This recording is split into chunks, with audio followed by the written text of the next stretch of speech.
L'homme enfonça un gros radis dans la bouche de la femme, puis le martela rythmiquement dans son ventre. De manière inattendue, l'infertilité de la femme qui l'avait tourmenté pendant 20 ans disparut miraculeusement. L'homme sortit alors son téléphone et lui demanda de lui transférer de l'argent. À contre-cœur, la femme s'exécuta. La nouvelle parvint rapidement à un riche magnate paralysé depuis des années. Intrigué par les rumeurs sur les capacités de l'homme, le magnate le chercha immédiatement pour une séance de voyance. L'homme ravi montra instantanément son code QR de paiement. Le fils du magnate transféra l'argent à contre-cœur. Le magnate demanda à l'homme combien d'enfants il avait. L'homme prit soigneusement la main du magnate, l'examina, et donna la bonne réponse. Le magnate était choqué. Il ne s'attendait pas à une telle habileté. Mais son fils insista sur le fait que ce n'était qu'un coup de chance. Voulant tester davantage l'homme, le magnate demanda une autre lecture. Souriant avec confiance, l'homme sortit à nouveau son téléphone. Agacé, le fils le prévint. S'il se trompait, il aurait des ennuis. Le magnate demanda alors si l'homme savait pourquoi il était venu à l'hôpital. L'homme répondit immédiatement que le magnate était là pour soigner sa jambe. Le fils interrompit. Papa est en fauteuil roulant. Donc c'est évidemment sa jambe. Imperturbable, l'homme poursuivit.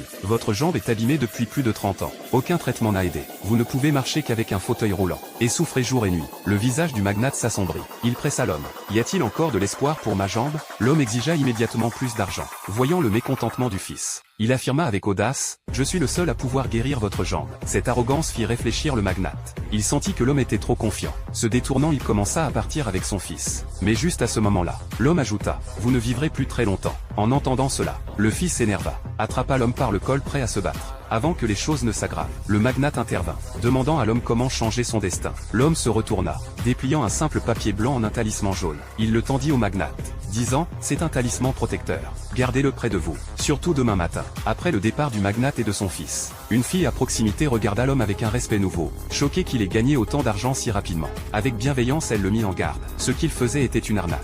Mais l'homme s'en moquait. Le lendemain matin, le magnate fut impliqué dans un accident. Sa voiture de luxe percuta une camionnette.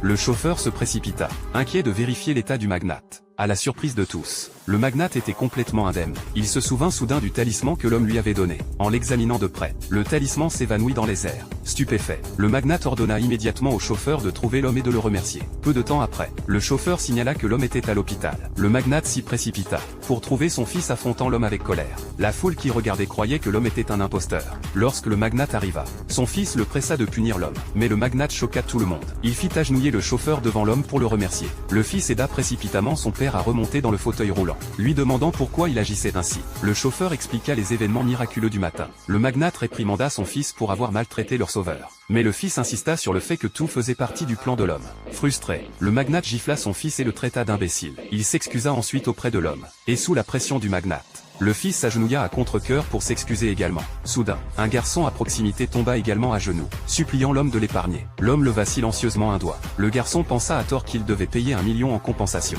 Après une lutte difficile pour rassembler l'argent, l'affaire fut finalement réglée. Cependant, le garçon passa bientôt un appel téléphonique secret, informant quelqu'un des capacités extraordinaires de l'homme. Ensemble, ils complotèrent la perte de l'homme.